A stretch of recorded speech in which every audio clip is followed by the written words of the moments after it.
गणपतिस्तोत्रम् नारद उवाच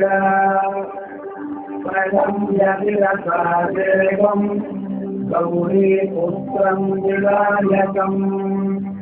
भक्तावादम् स्मरे नित्यम् आयुष्कामार्थसिद्धये प्रथमम् वक्रतुण्डम् च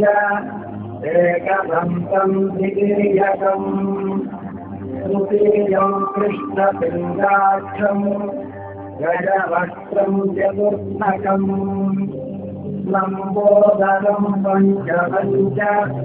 षष्ठम् विशतमेव च सप्तमम् विघ्नराजम् च धूम्रवर्णम् तथाष्टकम् नवमम् फालचन्द्रम् च दशमम् तु विनायकम् एकादशम् गणपतिम् द्वादशम् तु गजाननम्